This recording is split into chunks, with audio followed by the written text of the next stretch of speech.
right. Welcome, everyone.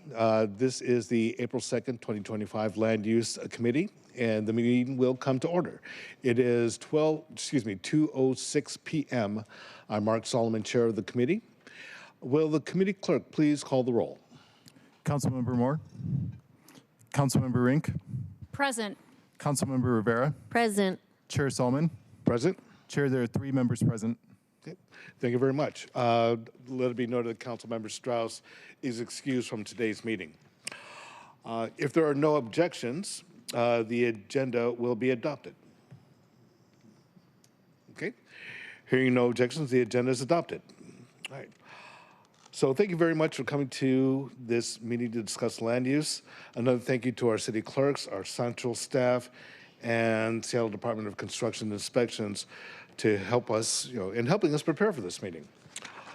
So with that, we will now open the hybrid public comment period. Public comment should relate to items on today's agenda and within the purview of this committee. As a reminder, please do not provide comments on items 6 through 9, which are the Fremont contract rezone and the UW Northwest Hospital master improvement major institution master plan, as these are quasi-judicial items which the council may not accept comments outside of the record before us today. Clerk, how many speakers do we have signed up today? We have 7 in person and 6 online. Okay, great. Thank you. Each speaker will have 2 minutes. We will start with the in-person speakers first. Clerk, can you please read the public comment instructions? The public comment period will be moderated in the following order. The public comment period is up to 20 minutes. Speakers will be called in the order in which they registered. Speakers will alternate between sets of in-person and remote speakers until the public comment period has ended. Speakers will hear chime when 10 seconds are left of their time. Speakers' mics will be muted if they do not end their comments within the allotted time to allow us to call on the next speaker. The public comment period is now open, and we will begin with the first speaker on the list. That speaker is Kira Lysicatos.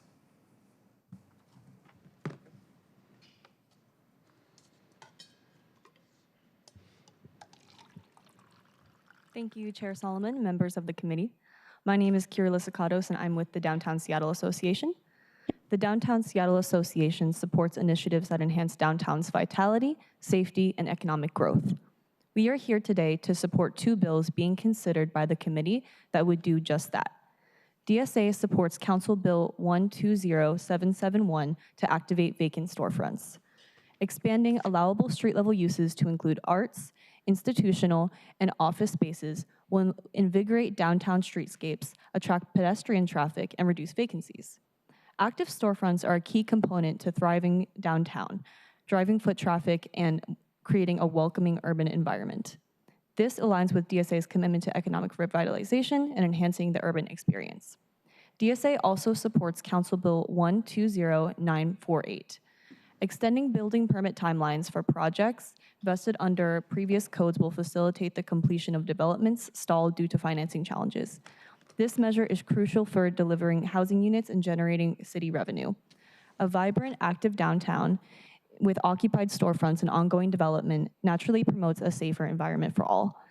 These bills will encourage increased foot traffic and community engagement, which are essential components of public safety and support Seattle's continued revitalization. Thank you.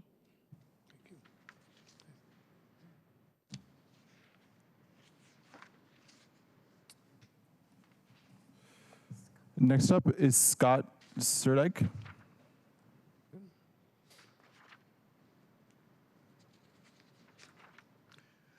Thank you. My name is Scott Surdike. I'm a senior development manager with Community Roots Housing. We provide affordable housing primarily in central Seattle with new projects in the Rainier Valley and White Center. First of all, the timing is great on this. I want to thank you for considering CB 120948. I want to just tell you a little story. 3 weeks ago, we received notice from SDCI that in order for us to extend our permit, we would have to take our project from the vested 2015 code and bring it compliant into 2021. And in order for us to, any exceptions, we had argued we wanted the 20, to try to keep our vesting, we would have to argue extraordinary circumstances. So I prepared a letter to send to our plans examiner. I'm going to send that to each one of you. Let me outline some extraordinary circumstances. First, pandemic and post-pandemic. In less than a 5-year period, there was more than a 22%, minimum 22% increase in construction cost due to all the things that occurred and pipeline and supply chain. So that was number one that hit the multifamily industry. Number two was the more than tripling of interest rates, which rendered 80% of our projects infeasible. We had investors pull out from our projects in the Rainier Valley. Opportunity zone investors left the building. It was not worth their, it was too much risk. And so extraordinary circumstances also led to us doing something extraordinary. We put projects on hold for the first time. And also this affected employment in development and also in architecture.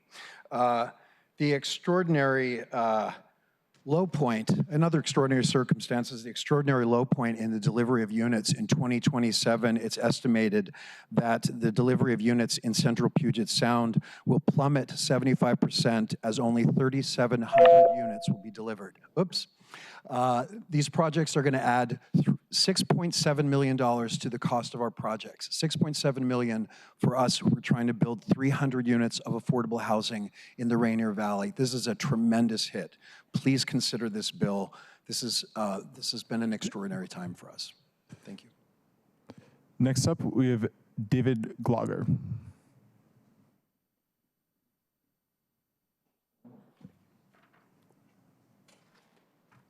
Good afternoon. My name is Dave Gloger, and I'm a resident of Seattle. In mid-2023, this committee and the full council approved amendments to the tree protection ordinance. Many of these amendments were opposed by the city's Urban Forestry Commission, but the council and the mayor's office were adamant that this was now protecting 170,000 trees throughout the city. The data seems to indicate otherwise. The measure of the effectiveness of a tree protection ordinance would be how many trees are removed and how many were actually protected. In August 2024, Nathan Torgelson from SDCI sent a letter to council showing data on these items. He claimed that 290 trees had been removed and 957 trees were protected. However, a study was performed using SDCI data to determine just how many of these trees were actually protected. The results of this study were detailed in a newspaper article written by Investigate West and published in the Seattle Times in January of this year. I have a copy of it here. It shows in this article that SDCI is claiming to protect trees on properties where there was no threat to the trees. For example, my neighbor did a kitchen remodel, and SDCI claims they're protecting 15 trees on that property. This hardly sounds like tree protection ordinance was doing its job. In summary, less than 3% of the protected trees were really protected by actions of SDCI or the tree ordinance. Now, in this last year, 2024, there were over 2,000 trees removed in Seattle. And for the first quarter of the year, 1,259 trees were removed. At this rate, over 5,000 trees will be cut down. And this is all based on SDCI data. So I'm asking you and begging you to amend this ordinance and truly protect our trees the way so we can stay the Emerald City. Thank you. Okay, thank you. Right. Next up, we have Lily Hayward.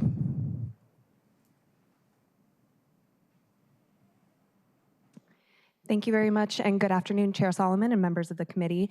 My name is Lily Hayward, speaking on behalf of the 2,500 members of the Seattle Metropolitan Chamber of Commerce, and we're happy here to support here today Council Bills 120771 and 120948. Flexibility in street-level permitted use, especially in downtown Seattle and the surrounding areas, is essential for downtown activation and regional economic growth, both of which are strong voter priorities. That's why we support CB 120771, which enables vacant storefronts to consider additional tenants who would be precluded from leasing the covered spaces without legislation like this.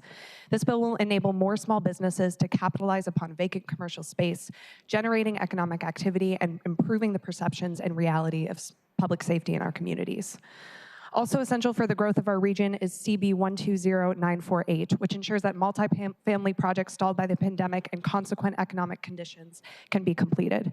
A 24-month hardship extension for building permits is an appropriate response to these realities and aligns our city's growth targets and, of course, voter priorities to build more housing in all areas of our city.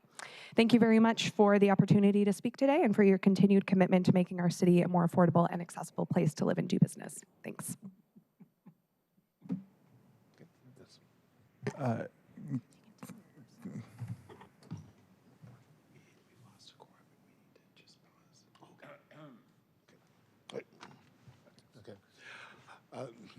So just a point of clarification, we lost quorum, so we're going to have to pause until we regain quorum. So stand by.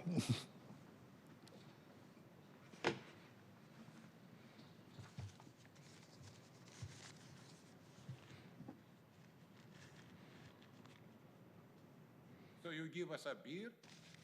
No, I'm not going to give you a beer. No, I only ask. Thank you.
Or resume our commentary so we can call the next few speakers in order so they can queue up.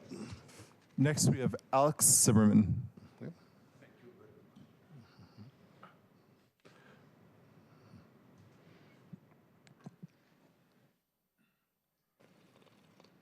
Where is my face?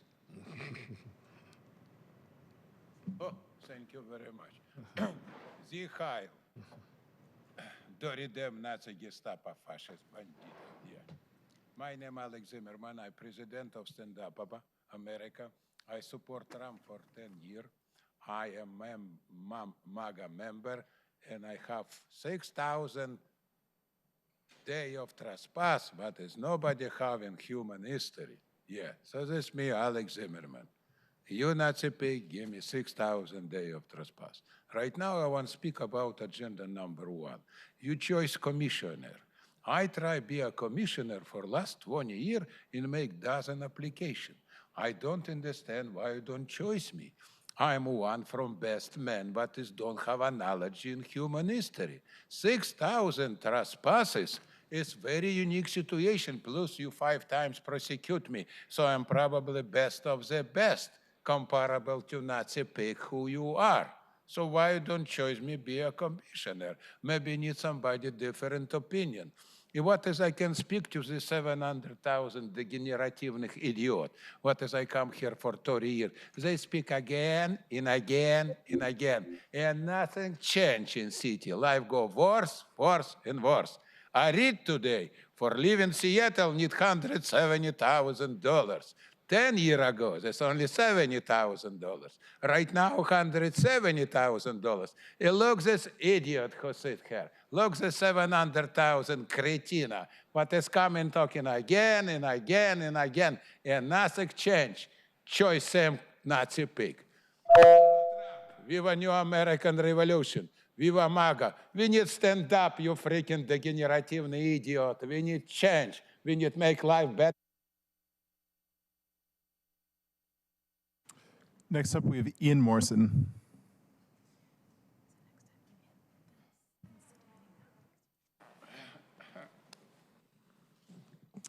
Good afternoon.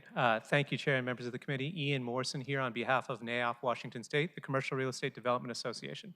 I join with my friends in the DSA and the Seattle Chamber in support of both the building permit extension legislation and the interim street level use legislation. And these are truly something that I see as two bookends of the same issue, which is downtown recovery and responding to the housing affordability crisis.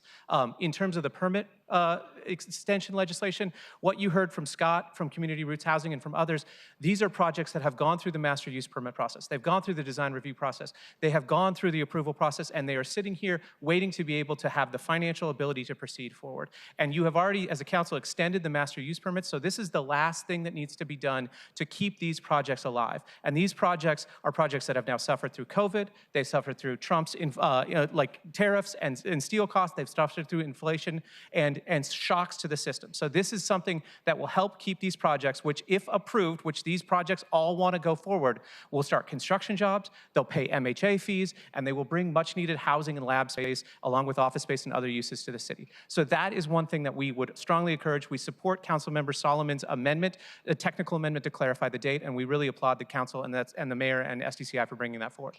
In terms of street level use, it's the same thing. These businesses downtown, these new construction projects that have vacant spaces, they want to have restaurants and retail spaces in there. But in these times, as we are still recovering, it is necessary to have flexibility to provide a little bit more ability to bring in things like craft shops, like R&D spaces, like labs and other components to this space as a temporary use to bring people downtown. And I will say one thing for our friends in the lab community, which NAIOP helps build those projects, is those are jobs that work not only to solve a healthcare crisis, but also are in the office every day contributing to downtown vitality. So for those reasons, we would ask you to support both of those bills with the friendly amendments. Thank you. Next up, we have Steve Ribstello.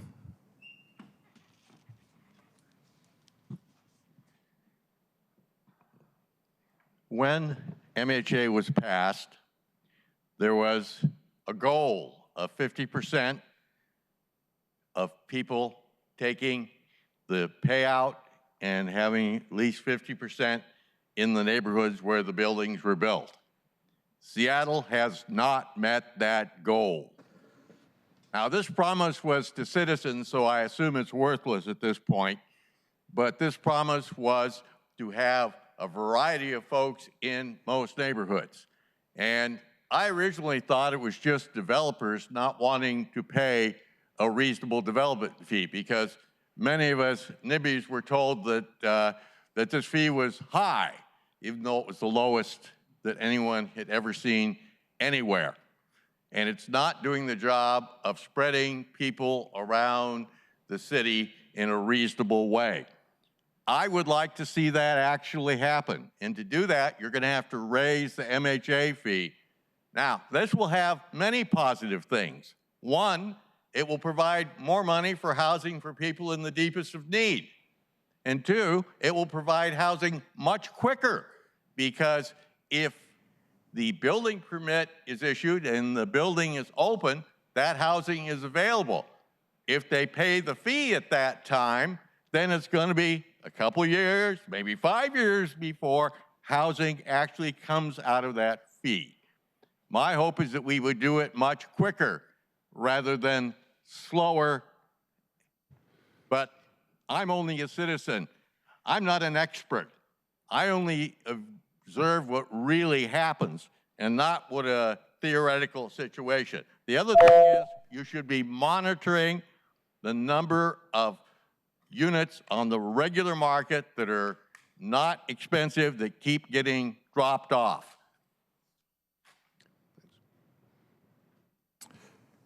Thank you. Next, we're moving to our virtual commenters. First up will be Scott Koppelman. Scott, please press. Oh, you got it. Yeah, thank you. My name is Scott Koppelman. I'm with Amley Residential. Amley is a developer, owner, operator, and long-term holder of apartment home communities in the Seattle area. And I'm here to speak in support of Council Bill 120948. We have 2 apartment home projects in Seattle with master use permits. both designed under the 2015 building code. These two projects combined will someday provide 706 apartment homes, almost $400 million in construction costs that would generate roughly $40 million in total sales tax, with a significant portion of that going to the city, $4.4 million in MHA fees.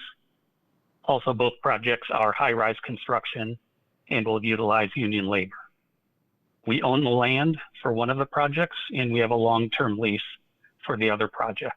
And we are committed to continuing to invest in Seattle. But we have not been able to move forward with either project due to COVID, a lengthy land use appeal, and now a very challenging capital market conditions. Layer on top of that, new trade wars and tariffs, which could affect the price of everything from drywall to aluminum windows to steel. Those have added additional uncertainty to our ability to finance and break ground in the near future. In short, while we hope we can break ground in a year or two, we really don't know when we will be able to break ground. Without this legislation, the time and added cost to redesign our project and the added construction costs to comply with new building codes would render our project unfeasible for significantly longer. So I hope you'll support Council Bill 120948. Thank you. Before you begin, how many more speakers do we have signed up? We have 3 additional speakers. Okay, just want to be mindful that the public commentary period will end in 1 minute. So if there's no objection, the public comment period will be extended for an additional 6 minutes to allow for the remaining speakers to have their opportunity. Okay, no objection? All right, cool. We're extending the public comment period for another additional 6 minutes to allow for the commenters to state their piece. Next, we have Steve Shanks.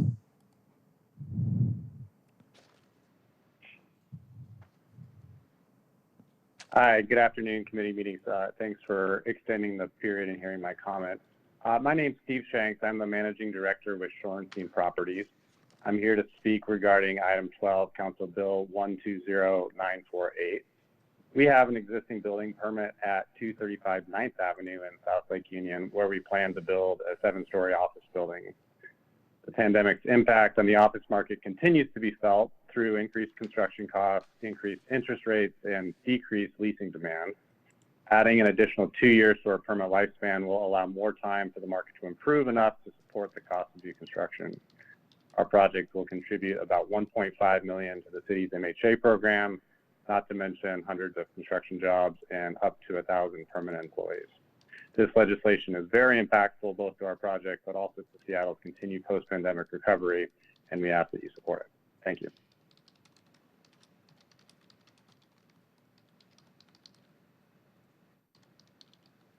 Next up, we have Jeremy Wilkening. Hi, thank you for extending the period. My name is Jeremy Wilkening. I'm with Shelter Resources. We're an affordable developer based in the Puget Sound. We have a project in Beacon Hill that was funded by an acquisition loan from the Office of Housing to build some affordable housing, and we purchased it under the old code. So it was a developer that decided to sell it, and we're able to buy something that was already vested in the code.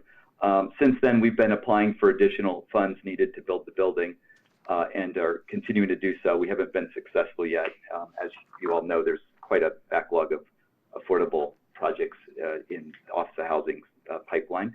The committee's support of Council Bill 120948 will allow us to continue to pursue funding and keep the project vested, and appreciate you all considering that action. Thank you.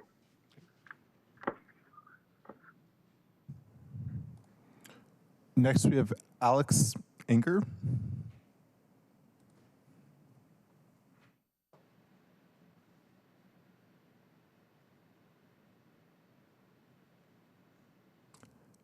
Alex, we cannot hear you.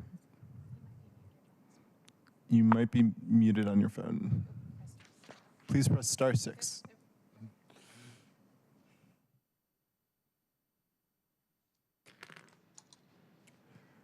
All right, Alex, we still cannot hear you.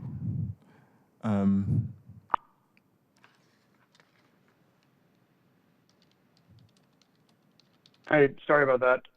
Excellent. Thank you. My name is Alex Egner, Executive Vice President for Lincoln Property Company. I'm here to support Council Bill 120771 to encourage flexibility for street level uses, especially to recruit and retain R&D users. Lincoln Property Company is an owner and operator of commercial real estate in the Seattle market, and we've invested in the Fifth Avenue R&D corridor, including 222 Fifth, which is a 200,000 square foot biotech facility, which we delivered last fall. This total project cost was over $250 million and included $3 million in MHA fees. As part of the project, we're also investing in a biotech incubator called CoLabs. The purpose of this CoLabs is to support local biotech startups and their growth in our community.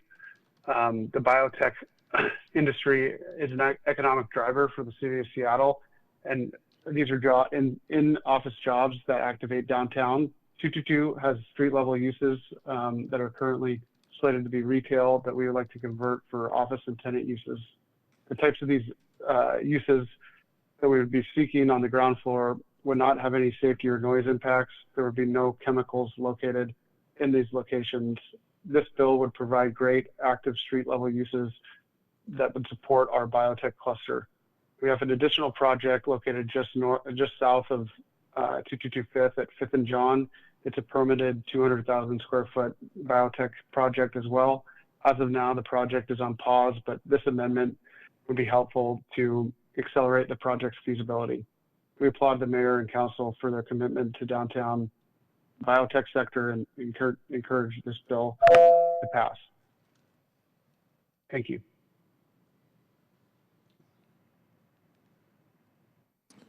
Next, we have David Haynes.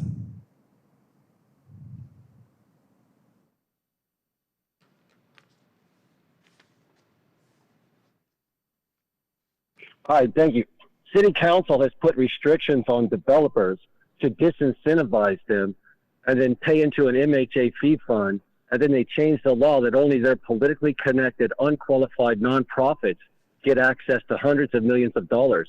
And now the City Council, who should be investigated, is conspiring to sabotage the multitudes of working class generations that need 21st century, first world quality homes that instead are going to get these low quality, low-level warehouse echo slum pieces of real estate that are built by these unqualified nonprofits who are padding the cost with a for-profit that they prioritize hiring that's based on some racist, unconstitutional skin color priority that misinterprets building higher than 6 stories so that we can celebrate a multitude of levels with robust floor plans that would provide, like, let's say you have a quadplex that has 6 stories on all 4 corners, but you connect all 4 corners to the core value of the community living space, where one floor you have the rooftop view that doesn't have a barbecue, toxic gas blowing into somebody's window, and then you have like a fitness room that you can get fresh air that you got a view on, and then you got your personal private office space, and then you got like the movie clubhouse room, and you don't have a driveway driving through every block where all these crazy, lazy, modern wheel 20th century curmudgeons always think that they have the right to drive through your neighborhood and keep your tree up there for them to poison the area, while people are sabotaging the integrity of a robust build out to cater to the Housing Development Consortium and all of their nonprofit, politically connected operatives who need to be investigated for donating and operating a charade of unqualified developers that are getting in the way.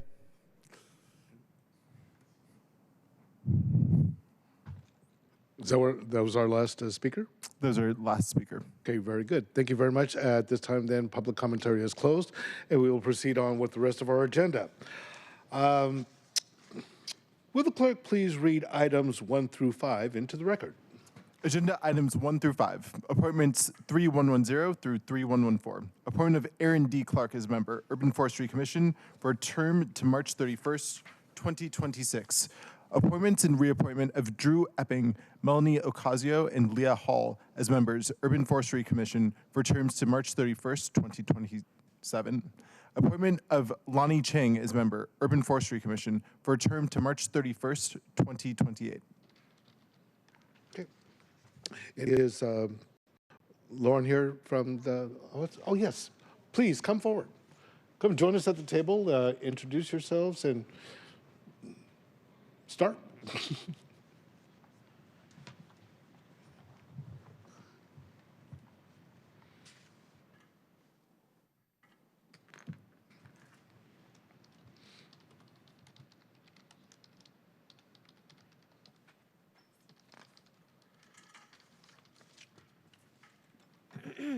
Hello, Council. I'm Lauren Ergensen. I'm the Urban Forestry Policy and Programs Manager at the Office of Sustainability and Environment, and I'm very pleased to introduce Council nominees for the Urban Forestry Commission. There are 5 nominees today, and 3 were able to make it in person, and I will be introducing the 2 nominees who are not able to make it in person. Okay.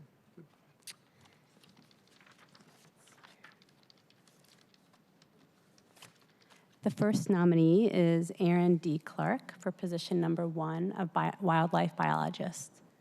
Aaron is here today, and I'll give a brief introduction.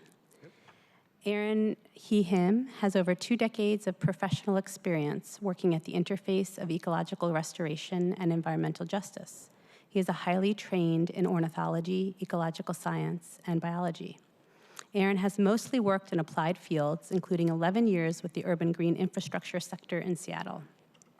For the last 1.5 years, Aaron has worked as Elip Tillicum Conservancy Director at the Native women-led NGO Na'a Elahi Fund, focused on native land return and advocacy for equitable development policy at the city and county level.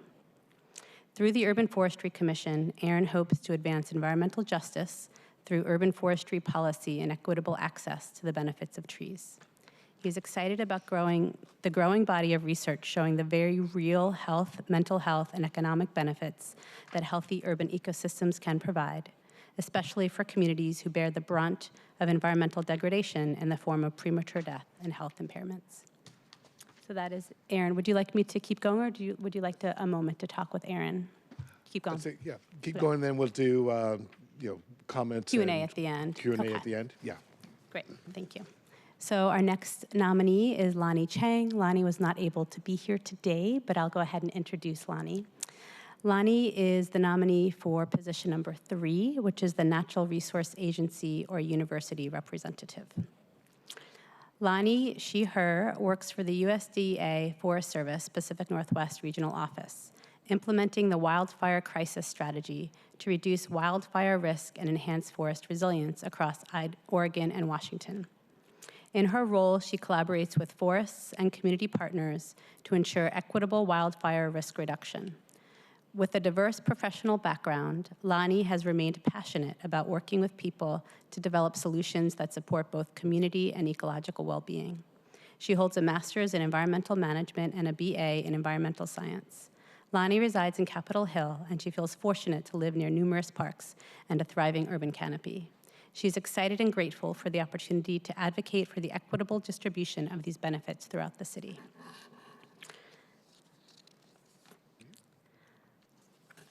I'll move forward and introduce Drew Epping, her. Drew is here with us today. Drew is the nominee for position number 5, which is the arborist position. Her is an urban forest planner and board-certified master arborist with a decade of experience in the green industry and a passion for tree equity initiatives and workforce development. Starting her municipal career in Milwaukee, Wisconsin, and moving to Seattle in 2020 has given Drew a unique perspective on the ways the urban forest can be managed. She has a passion for connecting urban forestry professionals and advocates together to work on impactful and equitable urban forestry efforts in our local community. Drew also works on inclusive workforce development efforts through her position on the Pacific Northwest International Society of Arboriculture Chapter Board and as an instructor at South Seattle College. Through all of these roles in the industry, her overarching focus is to expand both the quantity and accessibility of urban green spaces throughout Seattle, while deepening the connection between the community and the trees that make up the urban forest. Next, we have Melanie Ocasio. Melanie's here with us today. Melanie is the nominee for position number, let's see here, 11, which is the Environmental Justice Representative.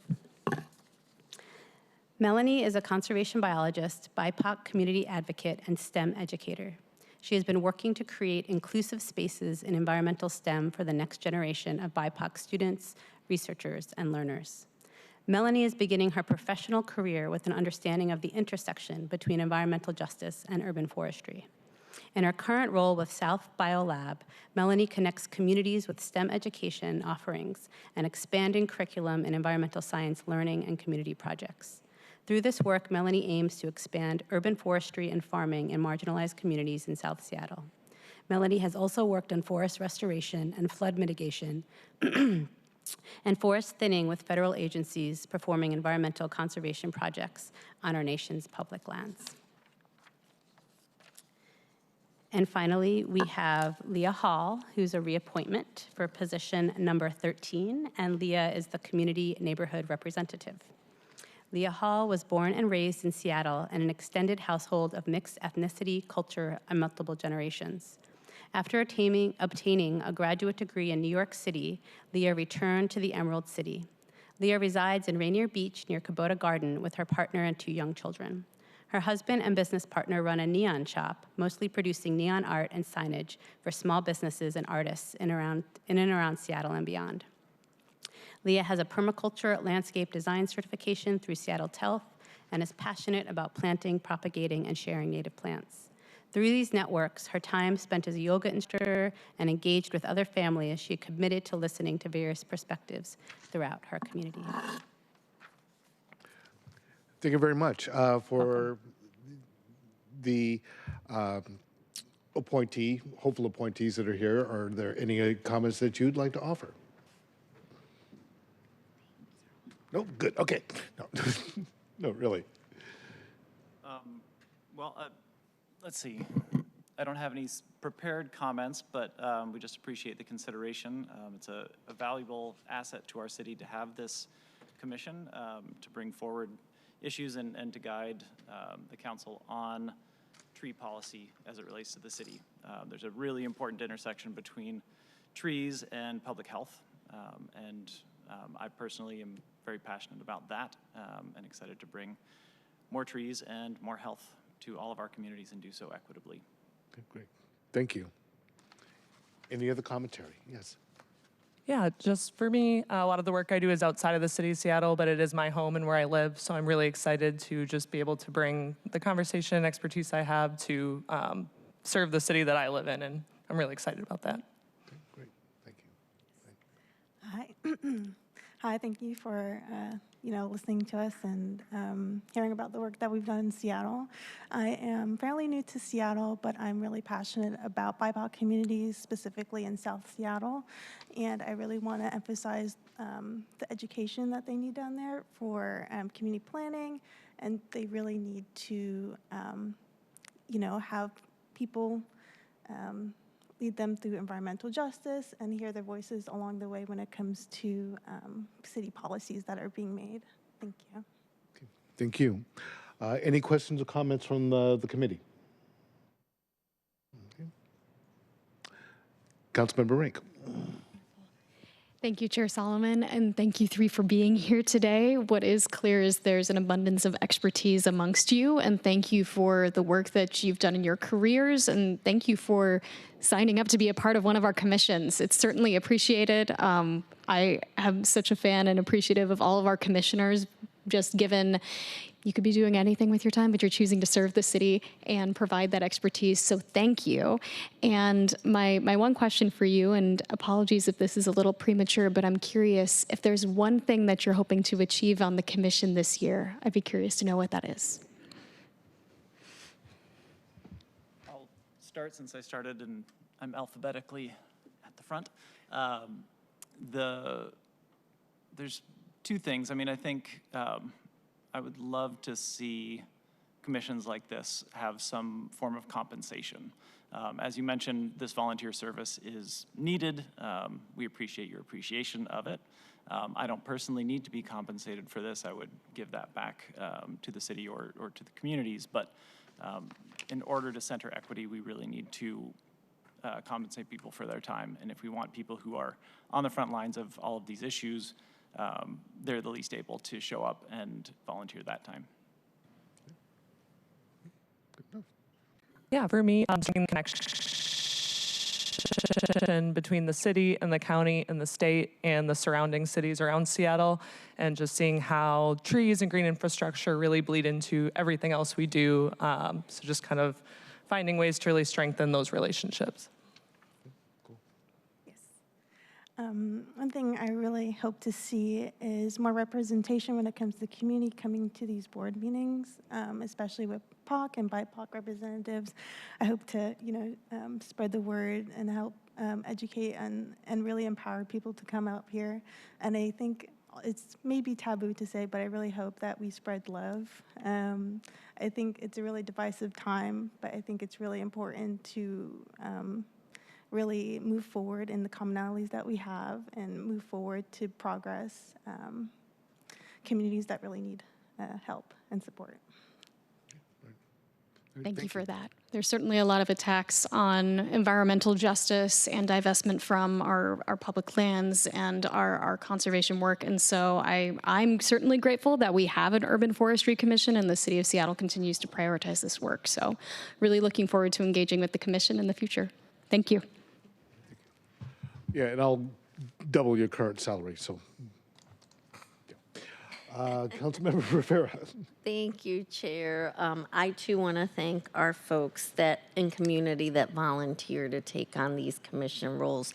They're so important. They help advise the city on these very important issues. And everyone, I've said before, trees are so important to the district that I represent, in particular District 4. So really appreciate your willingness to step up on this volunteer basis to do the very important work that the commission does. So thank you for being here today, taking time out of your busy lives to come here and to take on this role. So looking forward to hearing more from the commission as we move forward. Thank you for being here to present.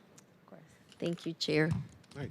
Thank you very much. And again, I also want to echo my appreciation for you being here, for you volunteering of your time to give back to your community. It is very much appreciated. So, jokes about doubling your salary aside, definitely, hear you about some kind of recognition or compensation for folks going forward, because again, you are giving so much of yourselves. And appreciation was one thing, but finding a way to give you a little extra is another. So thank you for that. If there's no further comments or questions, I move that the committee recommend confirmation of appointments 3110 through 3114. Is there a second? Second. Okay, great. It has been moved and seconded to recommend the confirmation of the appointments. Are there any further comments? Okay. Will the clerk please call a roll on the recommendation to confirm the appointments? Councilmember Rink, Yes. Councilmember Rivera, Aye. Chair Solomon. Aye. Chair, there are 3 votes in favor and none opposed. Okay, great. All right, the motion carries, and the committee recommendation that the council confirm the appointments will be sent to the April 8th, 2025 City Council meeting. Thank you very much, everyone, for being here. Again, very much appreciate your time. Thank you. Thank you.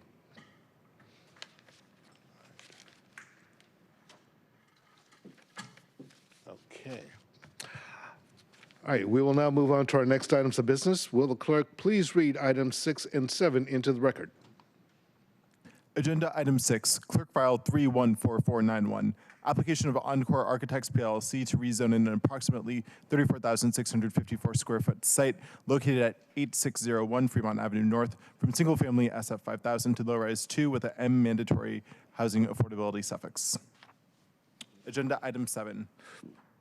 Council Bill 120962, an ordinance relating to land use and zoning, amending Chapter 23.3 32 of the Seattle Municipal Code at page 26 of the official land use map to rezone the property at 8601 Fremont Avenue North.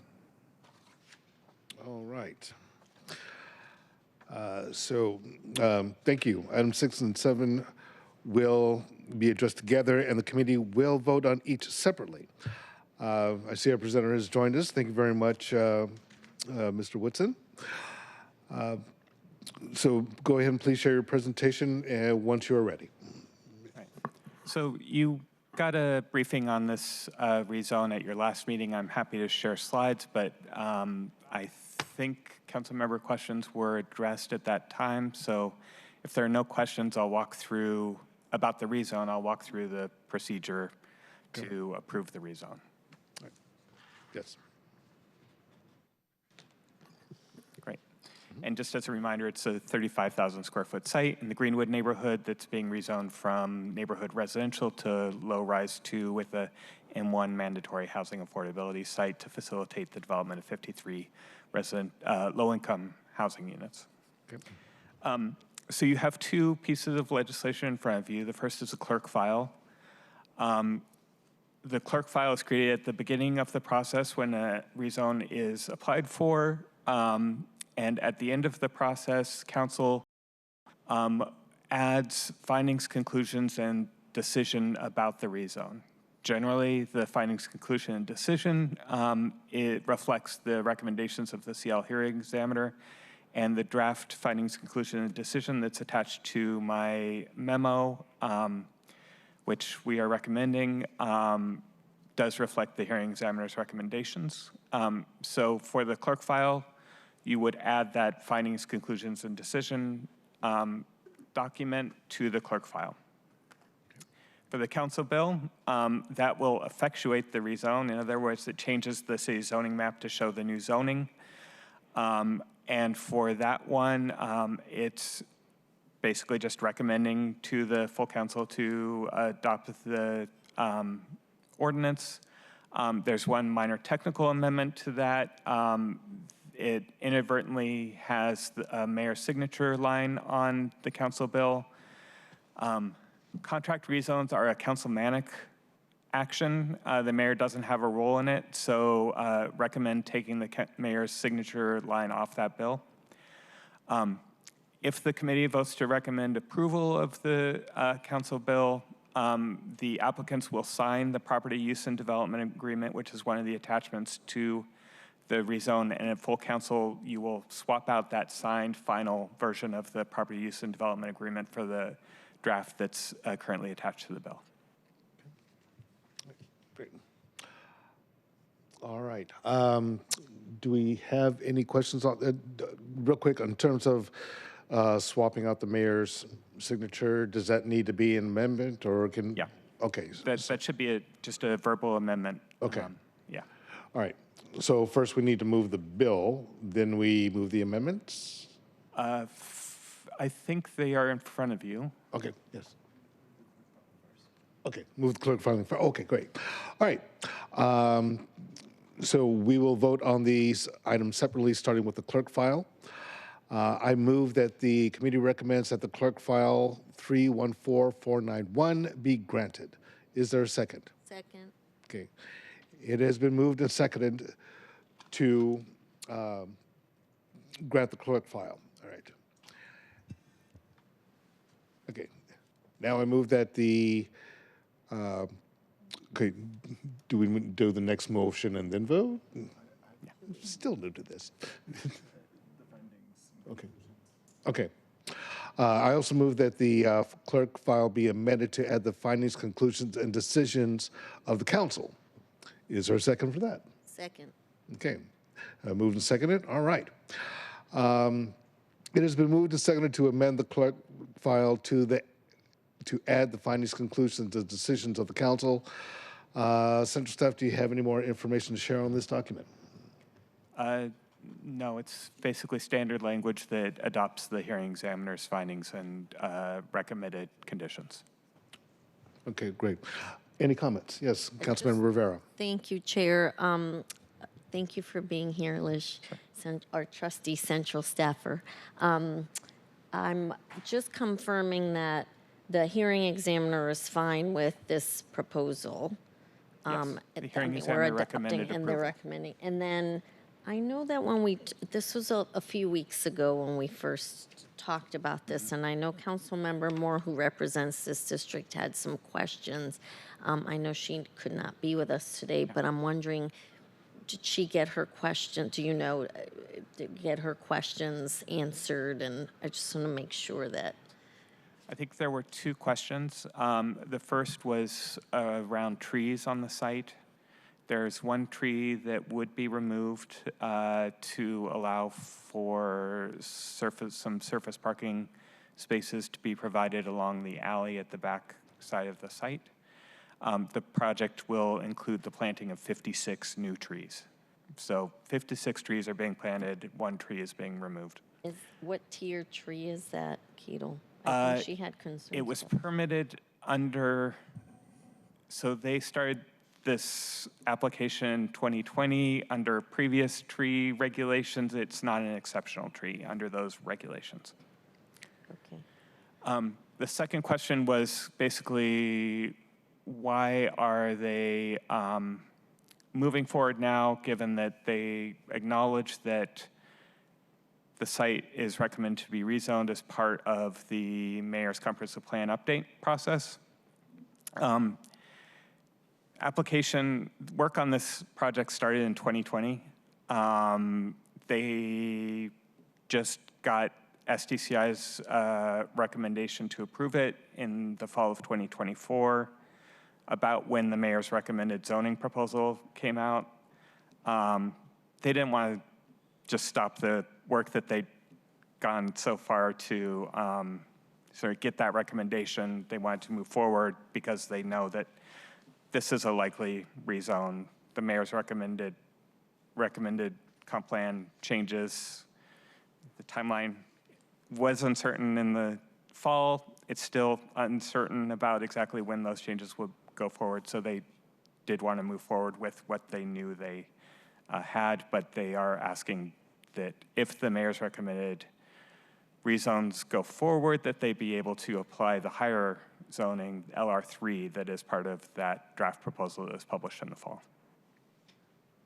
Thank you, Ketel. I guess, and I think I had this question then, and Okay. I Yeah. still feel like if the zoning might change, then why not wait till the zoning changes? Because if they get permitted now and they start the project, and then all of a sudden the zoning changes, there's some steps they would need to take in reapplying. So there are some steps, but if they get approved on the rezone that's in front of you, they have certainty and can move forward. It's not as difficult to amend the development application in the future if the timing works out, but they have certainty for this project. And if they happen to complete the project before it gets rezoned, then they'll just keep it at that. Then we So have there's 53 no, affordable units. Got it. Thank you. Thanks, Lish. Thank you, Chair. Okay, thank you. Any other comments, questions? Okay. All right, so this is it. Okay. Oh, before we begin on this, is this where we can introduce the oral amendment to? At this is point, not. at this Okay. point, we will vote to whether or not to add the findings. Okay. And if that's approved, then we'll then move to grant the clerk file as conditioned. Okay, cool. All right, thank you. So with that, will the clerk please call a roll on the amendment to add findings, conclusions, and decisions of the council? Councilmember Rink, Yes. Councilmember Rivera, Aye. Chair Solomon. Aye. Chair, there are 3 votes in favor and 0 opposed. All right, motion carries, and the findings, conclusions, and decisions of the council is added to the clerk file. Are there any final comments on the recommendation to grant the clerk file as conditioned before we vote on it? Okay, hearing none. Will the clerk please call the roll on the committee recommendation to grant the clerk file as conditioned? Councilmember Rink, Yes. Councilmember Rivera, Aye. Chair Solomon. Aye. Chair, there are 3 in favor, 0 opposed. All right, great. Motion carries. The committee recommendation that the clerk file be granted as conditioned will be sent to the April 15th City Council meeting. Okay. Is this now where we do the thing? Now we. Yes, now we move the bill. Okay. Item number 7. Okay. We will now consider a vote on item number 7. Okay. I move that the committee recommend passage of Council Bill 120962. Is there a second? Second. Second. Okay. It has been moved and seconded for the recommendation to pass the bill. Are there any final comments? All right. Chair, just clarification, clerk, this was read into the record. I didn't hear that. Okay, thank you, Chair.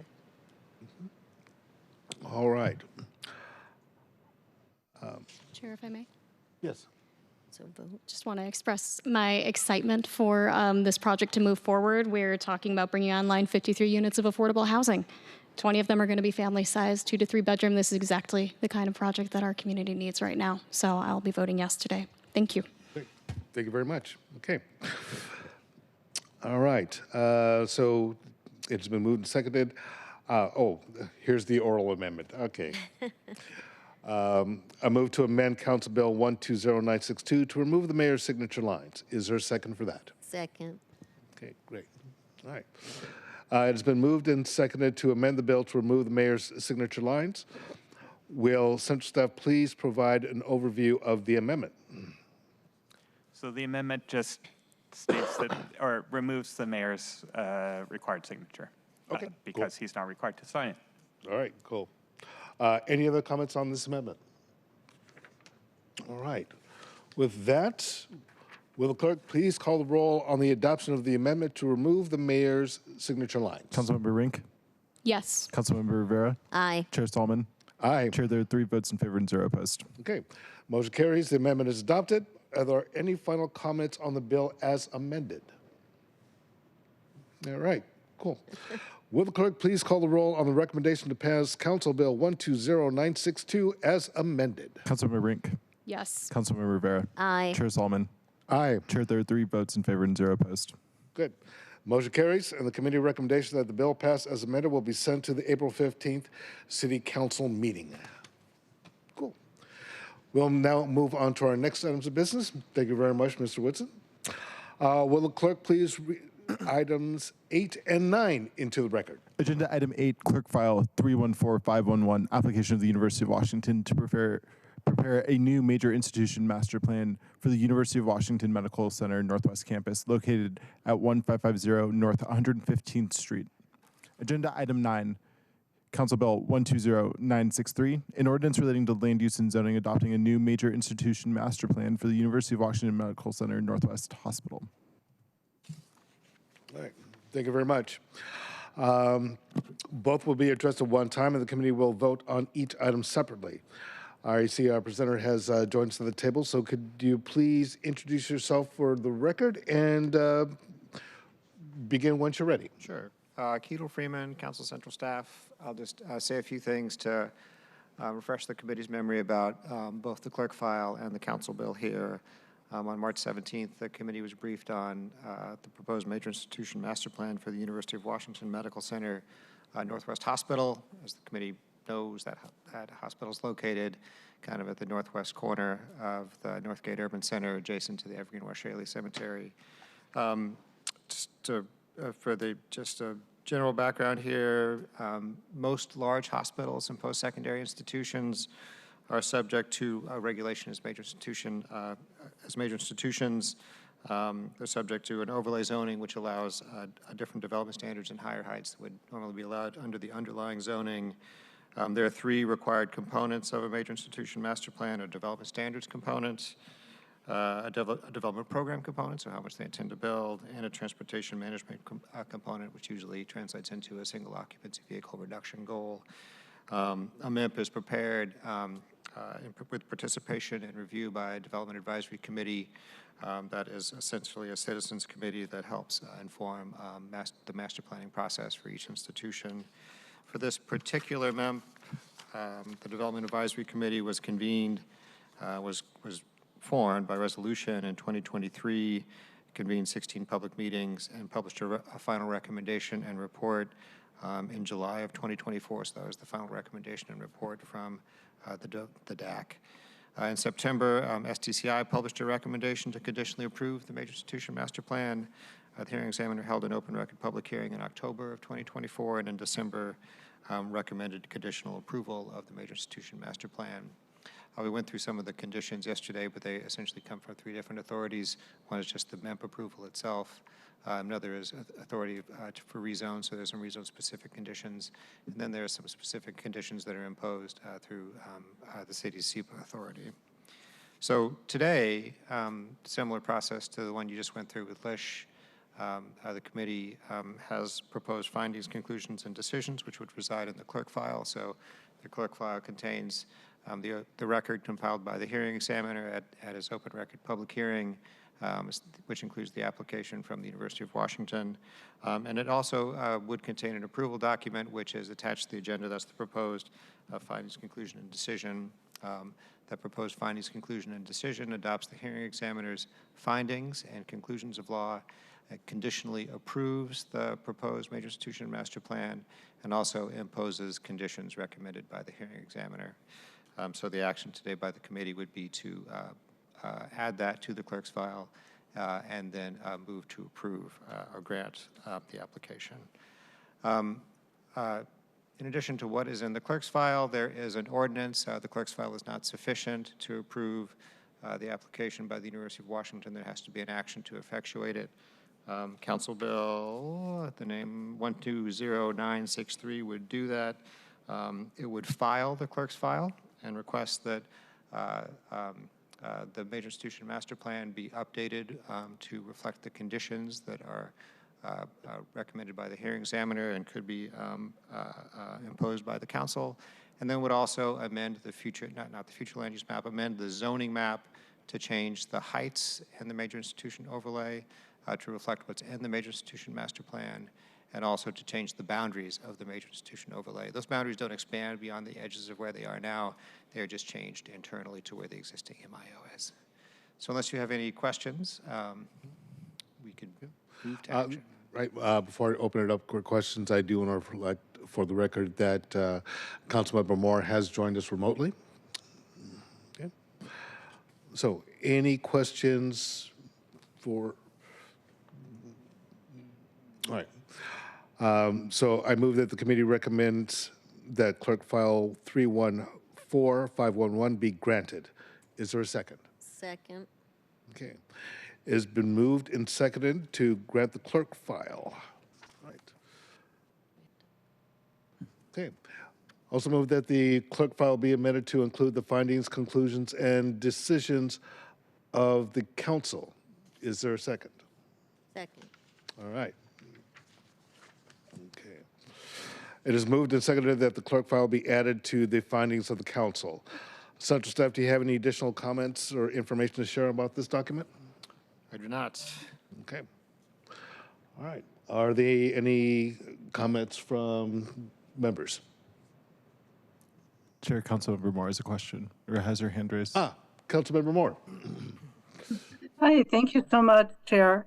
Sorry for being late to the meeting. I just had a quick question or comment, which is, I did ask when this first came before committee about what was the plan for the trees, because there are a significant number of trees around the hospital area, and was able to hear back from central staff yesterday that the hearing examiner had addressed that to some extent, but I think that the language that's been included is very broad, and so I haven't, apologies, have not had an opportunity to bring forward an amendment, but I just wanted to flag that I will be bringing forth an amendment at full council to provide for a little bit more specificity around being sure to protect the trees to the greatest extent possible. Thank you. Great, great. Okay. Other commentary? All right. Okay. Will the clerk please call the roll on the amendment to add the findings, conclusions, and decisions of the council? Councilmember Moore. Aye. Councilmember Rink. Yes. Councilmember Rivera, Aye. Chair Solomon. Aye. Chair, there are 4 in favor, 0 opposed. All right. The motion carries and the findings, conclusions, and decisions of the council is added to the clerk file. Are there any final comments on the recommendations to grant the clerk file as conditioned before we vote on it? All right, seeing none, will the clerk please call the roll on the committee recommendation to grant the clerk file as conditioned? Councilmember Moore, Aye. Councilmember Rink, Yes. Councilmember Rivera, Aye. Chair Solomon. Aye. Chair, there are 4 in favor, 0 opposed. Okay, great. Motion carries, and the committee recommendations that the clerk file be granted as conditioned will be sent to the City Council on April 8th. All right. Now, we will now consider and vote on item number 9. So I move that the committee recommends passage of Council Bill 120963. Is there a second? Second. Okay, it's been moved and seconded. Are there any final comments? All right, hearing none. Will the clerk please call the roll on the recommendation to pass the bill? Councilmember Moore, Aye. Councilmember Rink, Yes. Councilmember Rivera, Aye. Chair Solomon. Aye. Chair, there are 4 in favor, 0 opposed. Okay, very good. Motion carries, and the committee recommendation that the bill pass will be sent to the April 8th City Council meeting. All right, great. We will now move on to our next item of business. Will the clerk please read item 10 into the agenda? Agenda item 10. Or record, excuse me. Agenda item 10, Council Bill 120949, an ordinance relating to land use and zoning, expanding housing options by easing barriers to the construction and use of accessory dwelling units as required by state legislation. All right, great. All right, thank you to our presenters. For the record, please introduce yourselves for the record and begin when you're ready. Lish Whitson, Council Central Staff. Okay. Dave Van Skyke, SDCI. Okay, great. I'll let you, yeah. Dave's going to give a presentation, and I'll have a few comments.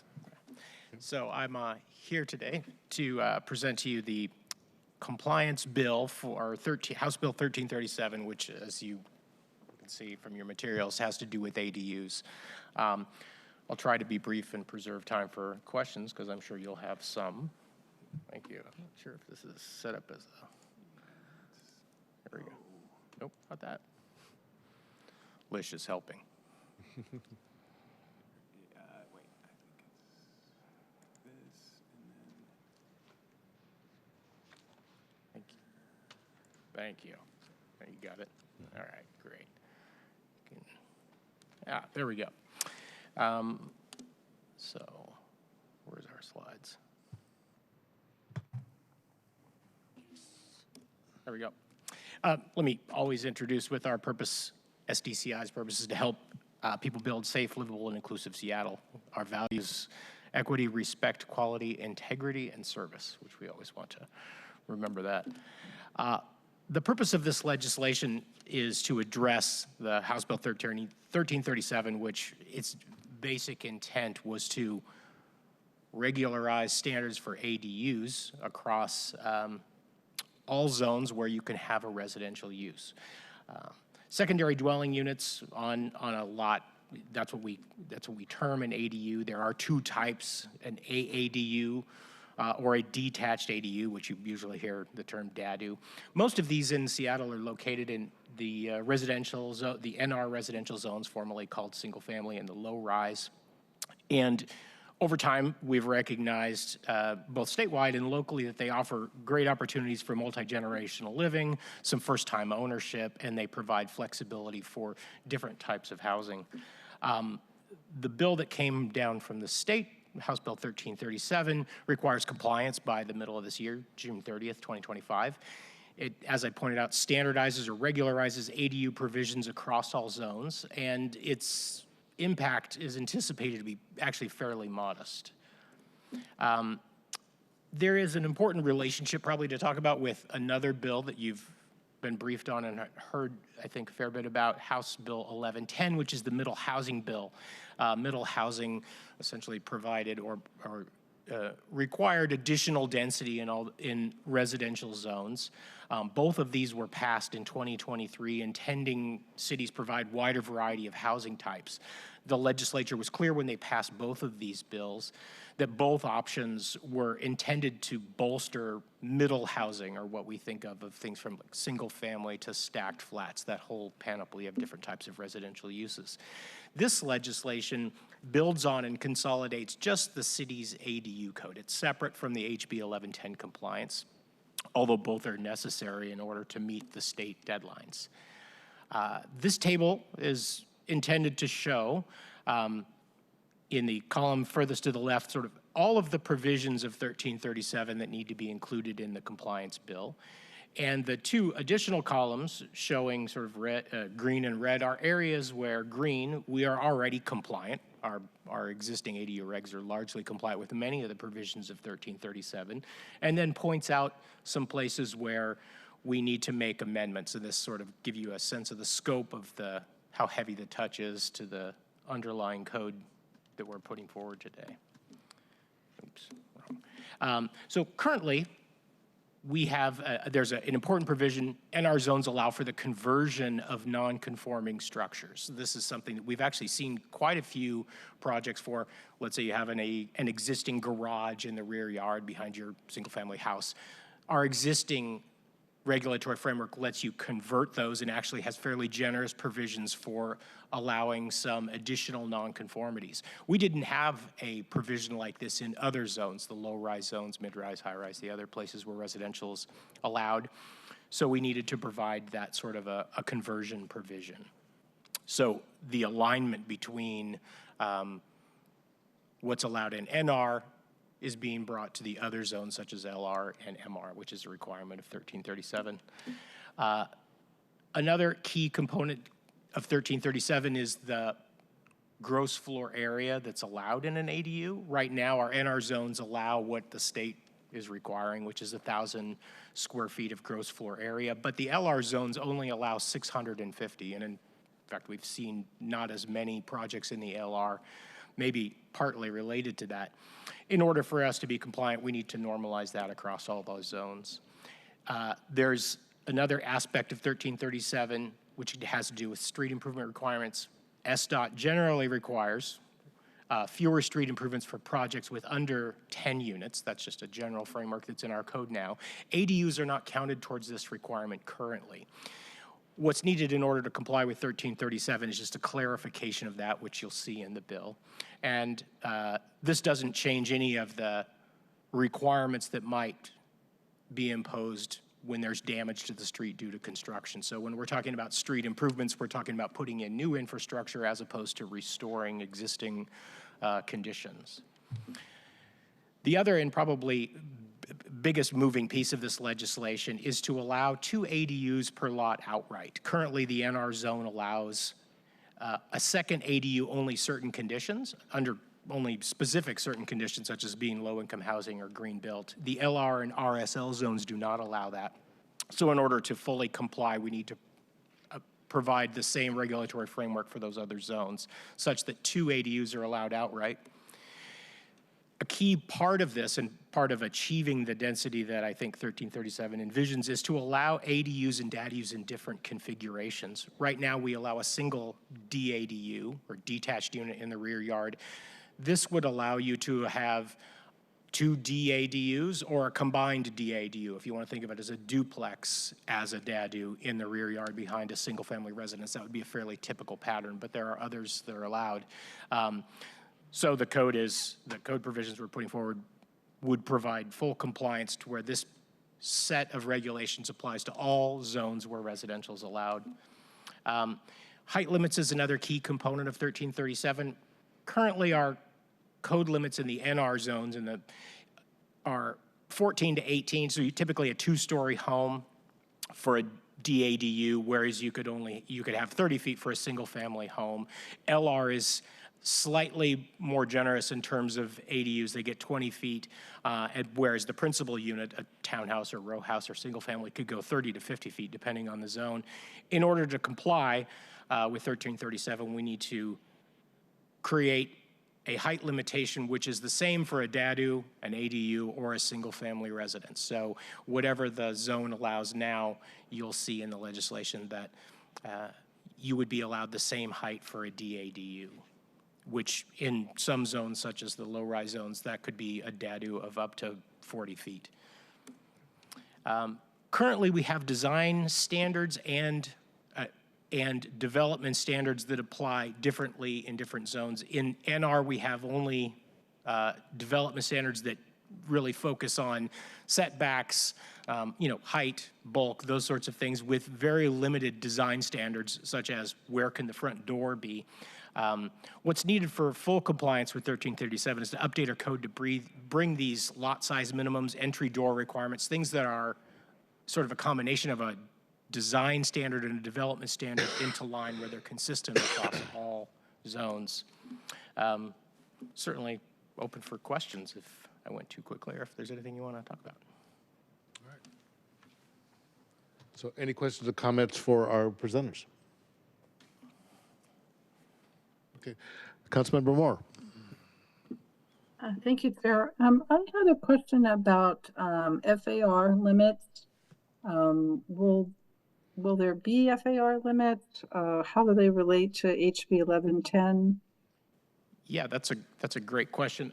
I know Lish has put something in his materials that may touch on that as well, and I can do a follow-up. But essentially, our current code does not have an FAR limit for ADUs and DADUs.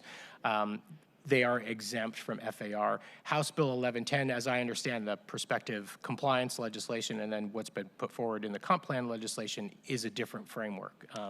And our current approach is intended to have the least amount of change to the underlying code in sort of a stepwise approach, where we anticipate there would have to be based on the strategy of 1110, a different set of regulations that address FAR in that legislation. But the notion so far has been to keep 1337 compliance as its own stepwise bill that addresses just the underlying code and doesn't make significant changes to the underlying code that aren't already called for in the statute.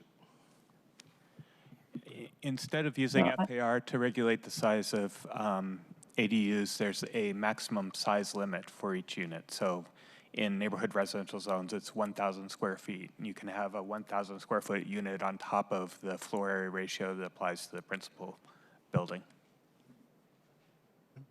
So I'm sorry if I may just clarify. So I just want to be clear that we're not reducing the floor area ratio available to ADUs under HB 1110. So the interim legislation related to HB 1110, I don't think will reduce the floor area for ADUs. I am sort of working through that right now, and we'll have more material for the next select committee on the comp plan to talk through how exactly that works, because it gets a little complicated. But yes, and this is an area where the two bills will need to be reconciled. They are not completely aligned in terms of how floor area limits are applied to projects with ADUs.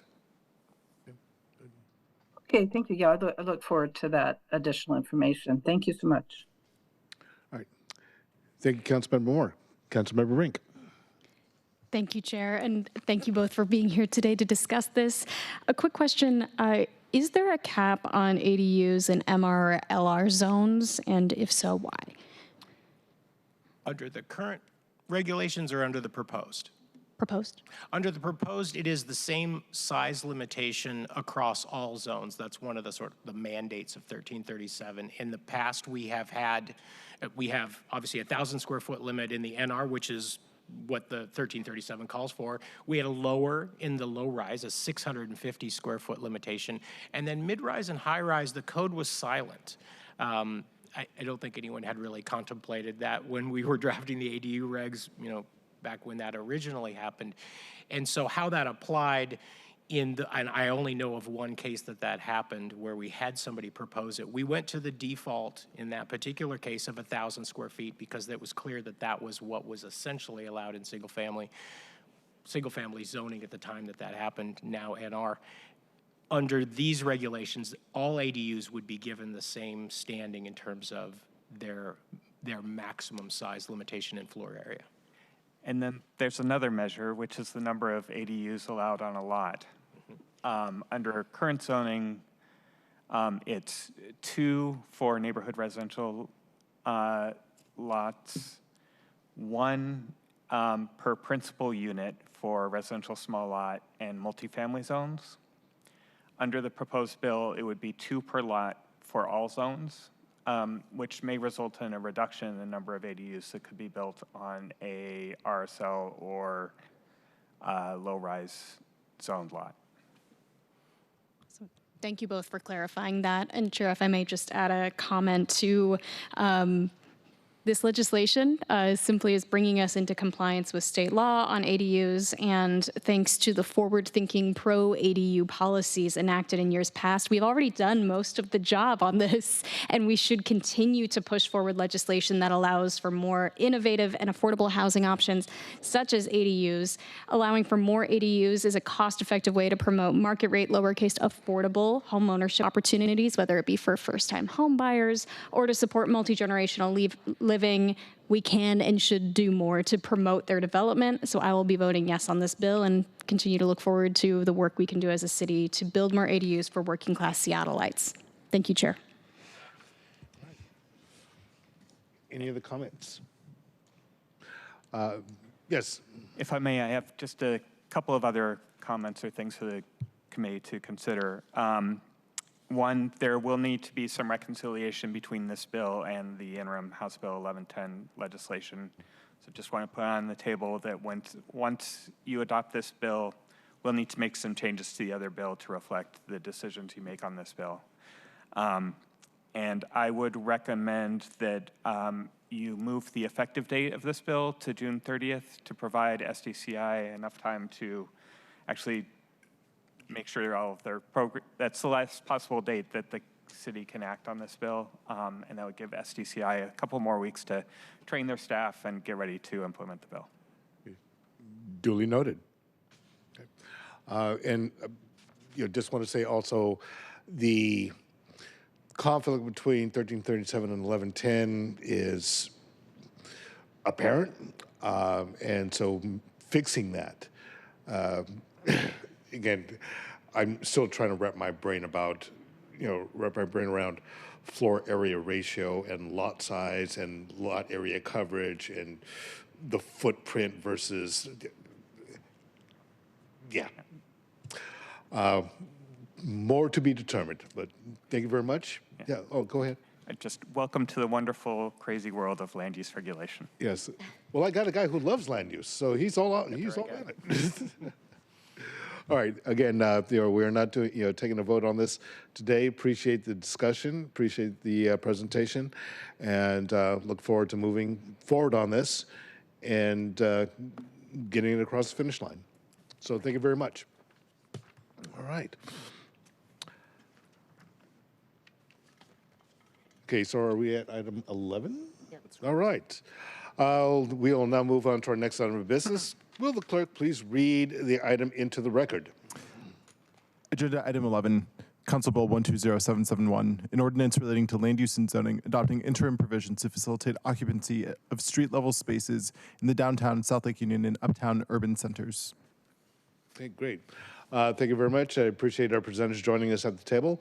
So please introduce yourselves for the record and begin when you're ready. Keetle Freeman, Council Central Staff. Gordon Clowers, SDCI. All right, great. Thank you. Oh.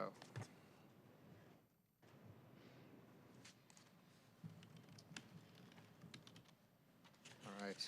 I'm not sure how much of this you all need. The committee has had a public hearing on this back in June, a briefing prior to that, and just a couple weeks ago, we refreshed your memory about the content of the bill. just at a very high level, Council Bill 120771 would, on an interim basis for 3 years after the effective date of the bill, allow additional uses to qualify as required street-level uses in parts of downtown, South Lake Union, and Uptown, so those 3 contiguous urban centers that are part of the downtown core, and modify otherwise applicable development standards, including density limits, to encourage businesses to locate in unoccupied street-level and second-floor commercial spaces. Again, it's a temporary provision. It'd be in effect for 3 years, and absent council action to extend it would lapse after 3 years. There are a couple of amendments here, one proposed by Councilmember Solomon and another proposed by Councilmember Rivera. We can go right into those, or if you want more discussion of the bill, we're happy to answer questions. Why don't we take up the discussion of the amendments? Okay. Let's see here. Oh, that's right. You have a presentation, Gordon, didn't you? You did. Oh, yeah. Okay. Yeah, I'm sorry, Gordon. It's down about let's go down page 8 or 9 there. One more, I think. One more. So, amendment number 1, it's shown here. This is a handsome presentation of it. So, sponsored by Councilmember Solomon, Amendment 1 would limit, would extend the authority for interim street level uses for the length of Westlake between Mercer and Denny.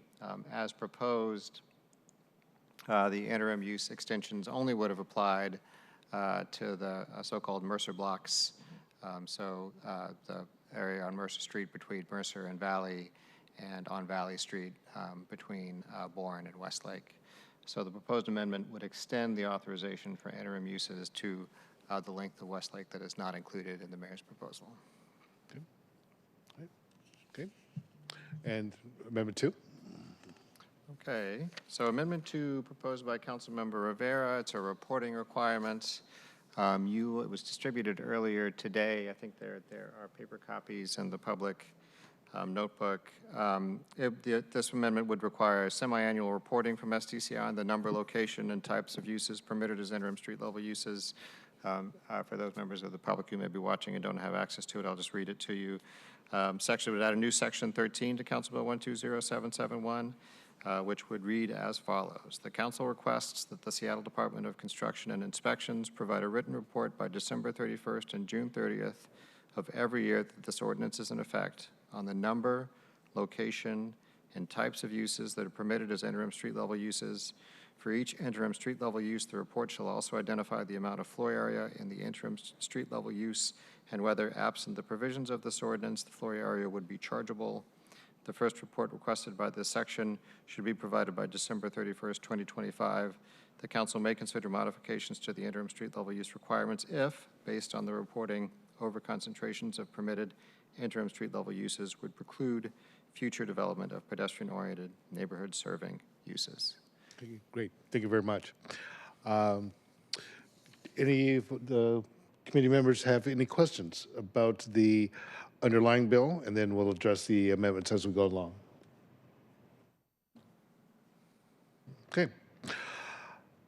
Hearing none, I move that the committee recommend passage of Council Bill 120771. Is there a second? Second. Okay. All right, it has been moved and seconded to recommend passage of Council Bill 120771. Are there any further comments?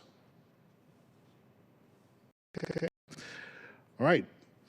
Given that, I move to amend Council Bill 120771 as presented on Amendment 1 on the agenda. Is there a second? Second. All right. It has been moved and seconded to amend the bill as presented on Amendment 1. Will the council, will central staff please provide an overview of the amendment? Well, you already did, so we can dispense with that. Any comments on Amendment 1? And as the bringer of the amendment, I'll just say that, looking at that stretch of real estate with a lot of empty storefronts, just makes sense to extend the area by which this, this exemption could apply. So, Any comments? Okay, good. So given that, will the clerk please call the roll on the adoption of Amendment 1? Councilmember Moore, Aye. Councilmember Rink, Yes. Councilmember Rivera, Aye. Chair Solomon. Aye. Chair, there are 4 votes in favor and 0 opposed. Okay, great. All right, the motion carries. Amendment 1 is adopted. We now have the amendment by Councilmember Rivera, and I move to amend the Council Bill 120771 as presented on the recently distributed Amendment 2. Is there a second? Second. Amelia, did I need to move that? Didn't matter. Okay. Second. Okay, good. My amendment. All right. Okay. It has been moved and seconded to amend the bill as presented in Amendment 2. Central staff, you've already provided some background and information on this. Council Member Rivera, as the sponsor, would you like to address this amendment? I will, and I also want to say that Councilmember Moore, well, you can say, but you have agreed to co-sponsor this amendment. So I wanted to recognize that you had told me this earlier today, and we didn't get it in time to get your name on here, but we will post facto, so thank you for that. This amendment is coming actually out of some questions that Councilmember Moore and I both had at the last time this was presented. And really, colleagues, as you know, I very much, when we take action, I want to make sure that we have a way to have accountability on the actions that we're taking. And so with this particular limited 3-year use of the space in this way, this extending the use beyond the original allowance, we really want to make sure that we have information by which we know whether this 3-year program is working. You know, are we getting more street level uses of these extended types? And then, of course, you know, is there some floor area ratio that would have resulted in more MHA funding to, of course, pay for more affordable housing? So we need all this information by which to make decisions in the future. I know this sunsets after 3 years. And at that time, we should, between now and that time, having this yearly reporting and twice-a-year reporting will help us tweak, if we need to, this particular proposal. And we need this information in order to know whether we should be making tweaks. And then also at the end of the 3-year period, if it's contemplated to continue a program of this nature, we need the information to make sure that we know how we would propose to do that. And then equally importantly is making sure that that the I guess I mentioned earlier, but just the MHA piece, we have that information by which to make decisions in the future by. I will say, particular to this bill, Central staff and I discussed in terms of allowing the R&D uses, and I know Councilmember Moore, you had this question as well, whether we would allow wet labs as part of the street level use. In conversations with Central staff, in these particular areas of the city where we're allowing this, R&D is already happening and can happen at the street level. So this bill allows what already would be happening on a permanent basis in those areas. If this were a more expansive beyond these areas, then I think I would have wanted to explore an amendment that would have put some parameters around the wet labs for risk mitigation and things of that purpose. But given that this is already allowable in these particular areas, I did not think that then it was necessary to have that amendment. But I did want to say this for the record because I want the public to know that both Councilmember Moore, again, you'll speak next, but we both had concerns about risk mitigation if there are wet labs on street level in these areas of the city. And just to say that we really are concerned and we want to make sure we're protecting our residents while we're allowing this needed activation of space that is not currently being activated by its original use that was retail and restaurants, but it's just not there isn't the foot traffic to support all that. And in the meantime, we want to make sure that we are activating the space for many reasons, not the least of which is public safety. So thank you, Chair. Thank you. Councilmember Moore. Oh, thank you, Chair. I did want to say I'd like to be listed as co-sponsor, and I wanted to extend my gratitude to Councilmember Rivera for following through with bringing forth this amendment and following up on some of our additional questions that she's just discussed about R&D, and also wanting to make sure that we have the information we need. Very much we want to activate the space. We just want to make sure that we're maximizing the activation and continuing to be mindful of MHA in that context. So anyway, thank you very much to Councilmember Rivera for bringing the amendment, and I will be voting in favor of it. Thank you. Great. Thank you. Councilmember Rink. Thank you, Chair. So I, like the public, am just getting familiarized with this amendment. It was just introduced a couple of hours ago, so I just have a couple of questions to get up to speed with what the amendment and the impacts could mean, particularly for SDCI staff. And so could you speak a bit more about the current level and kind of reporting that SDCI is regularly providing for council already?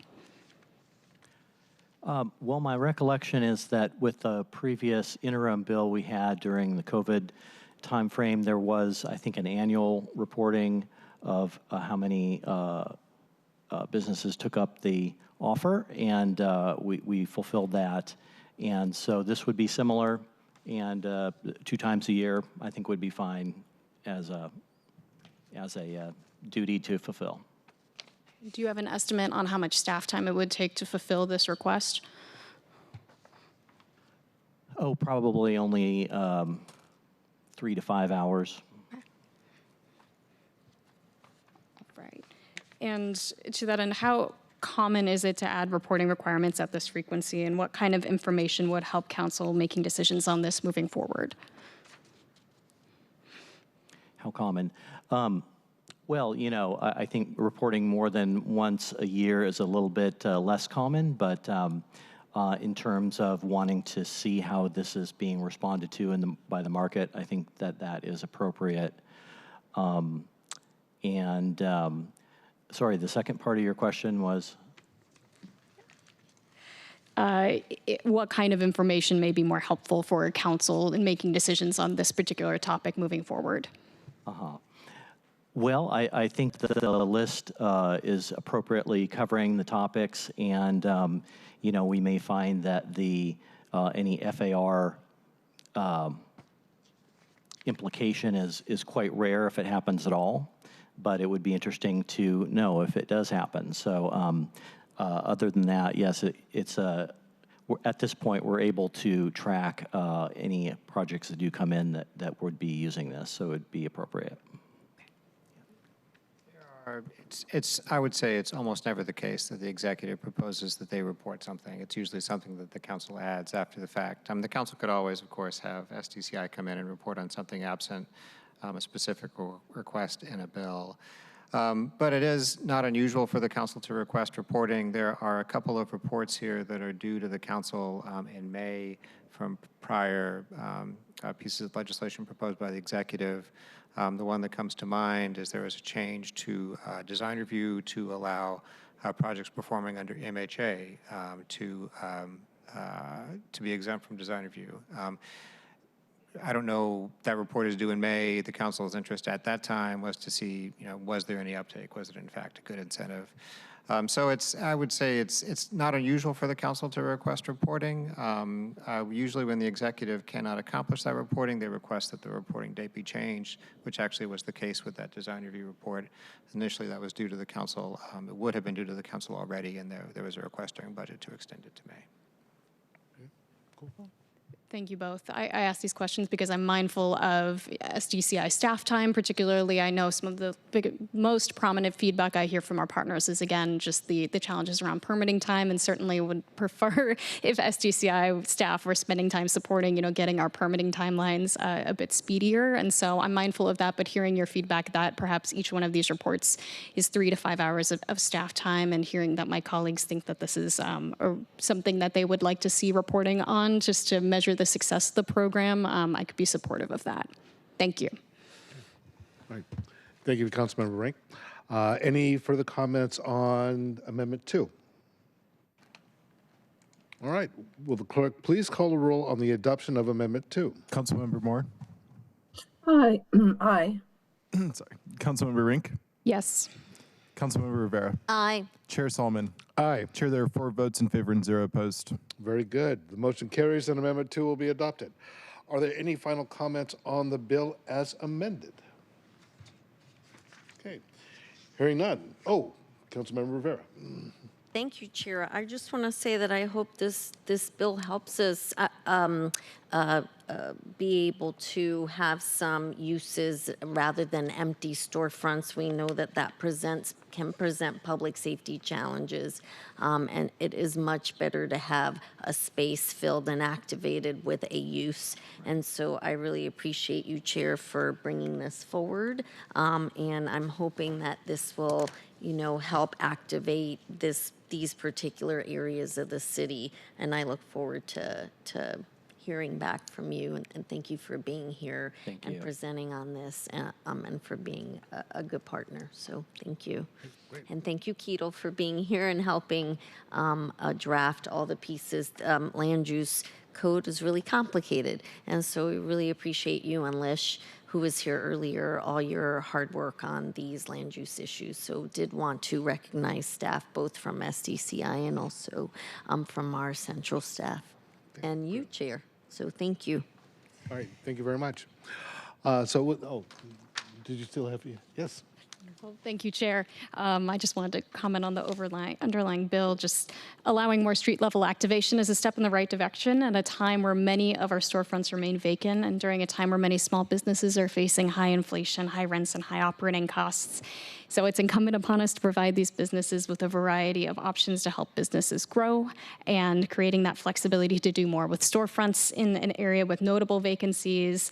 It just provides a lot of potential to provide these tools to thrive. So I will be supporting today's bill, and thank you again for bringing this forward. Okay, great.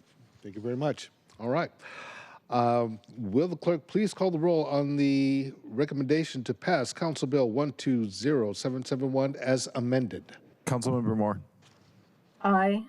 Councilmember Rink. Yes. Councilmember Rivera. Aye. Chair Solomon.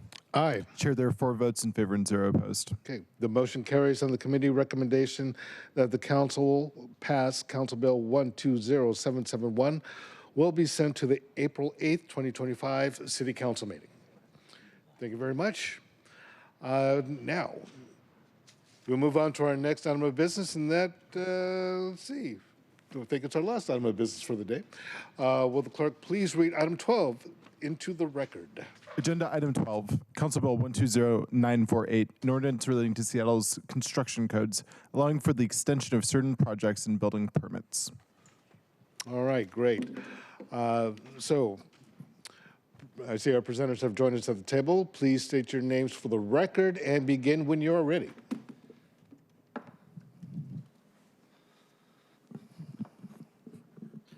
Ketel Freeman, Council Central Staff. Ardell Jalla, Building Official for SDCI. Micah Chappelle, Technical Code Development Manager for SDCI. Okay, great, thank you. Thank you for joining us today.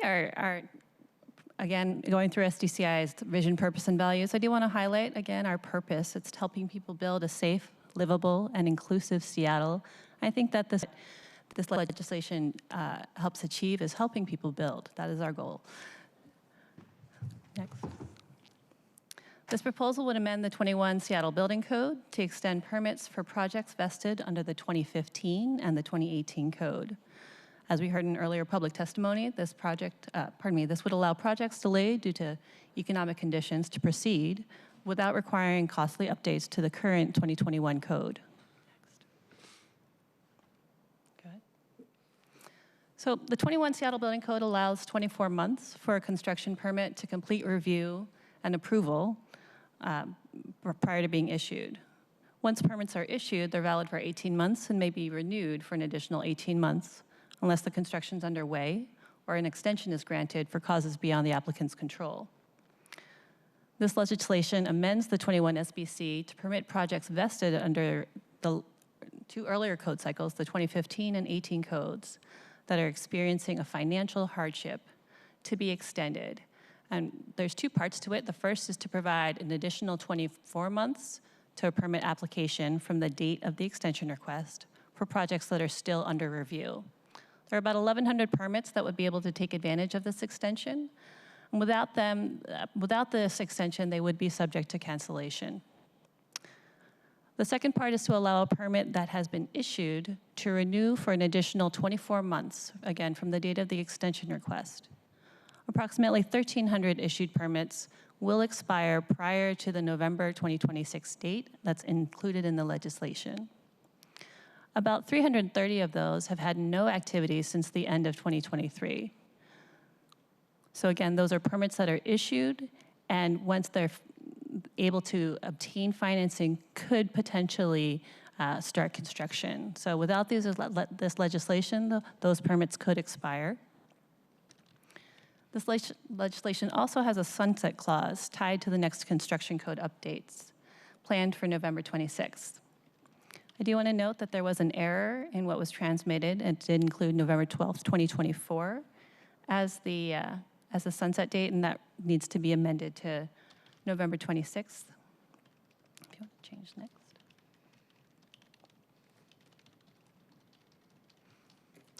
So of those 1,100 buildings in review that could take advantage of this extension, we've highlighted on this slide about 15 projects, mostly in downtown. These are some of our largest projects that have been delayed due to financing. And also listed is the potential fiscal impacts on the local economy. So again, without this legislation, these permit applications could be canceled, the projects abandoned, we'd be losing critical housing, tax revenue, and jobs. Providing the permit extension to these and other SBC permit holders experiencing financial hardship should simulate economic development. Thank you. In alignment with national and state building codes, the Seattle series of building codes are updated every 3 years to incorporate improved safety and efficiency standards and technologies.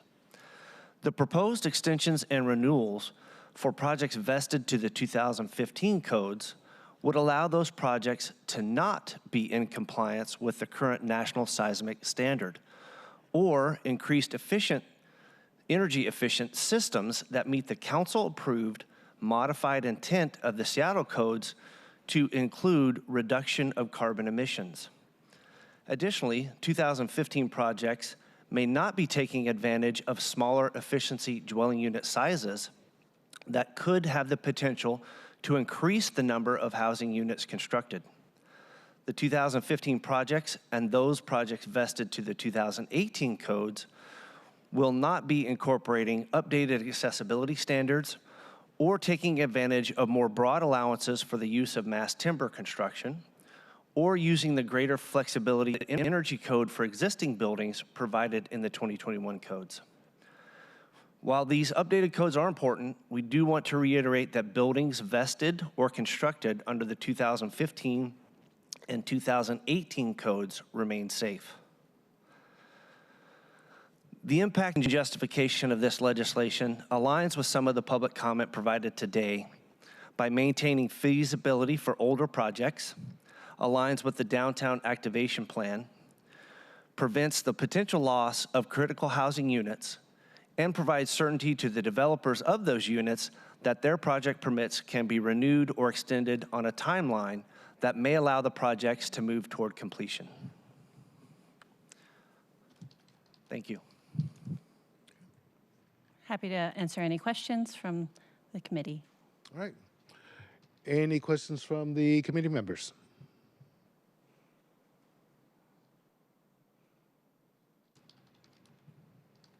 Wow, you're getting off easy. Okay. Okay. So just want to check on something regarding, how we proceed from here, because we've heard testimony in favor of this from, several entities, and thank you all for hanging in there and still being with us today. I'll just say that to me, it makes sense to do, the extension. So let's see.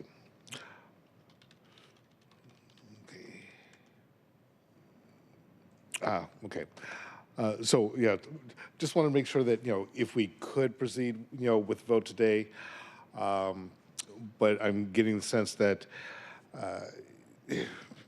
there's not enough, hasn't been enough engagement with community, or is that a way to put it, or how do we want to say it? Because I'd like to move this now, but I want to make sure that folks in the community have had a chance to know about this and weigh in. Like I said, we've had some folks weigh in on that. So, want to give my colleagues a chance to So as far as weigh in. community engagement, we have not done a public outreach relative to this vesting change. That is correct. We thought this would be the first meeting that would be introduced, and that a vote would come at a later meeting. We are happy if there is more extensive outreach that the committee would like us to do, we can do that, but that was our understanding of a path forward for this legislation. Okay, no, that's fine. Again, just trying to make sure I'm getting it right. Yeah, Do you have something to add? Yeah. One additional thing to add here, and this is for future committee consideration, there is the amendment that STCI noted is attached to the agenda today for future consideration by the council, so not today. And what that amendment would do would be to change the date from 2024 to 2026, which is the next expected update to the technical code. Okay. So that will be ready for committee consideration at the next committee meeting. Okay, great. Thank you for that. Okay, and thank you, Clerk, for the clarification. Appreciate it. So if there are no further comments or questions from the committee, I want to thank you for presenting to us, and I look forward to taking this up at our next committee meeting, and again, taking some action on this so we can get these projects some breathing room to actually get done. So thank you again. Appreciate it. Thank you. All right. So with that, we've reached the end of today's meeting agenda. Our next meeting will be April 17th. Is there any further business to come before the committee before we adjourn? Nice, going to keep it under 2 hours. Sweet. Hearing no further business to come before the committee, we are adjourned. The time is 3:58. Thank you very much, everyone. Thank you, Chair.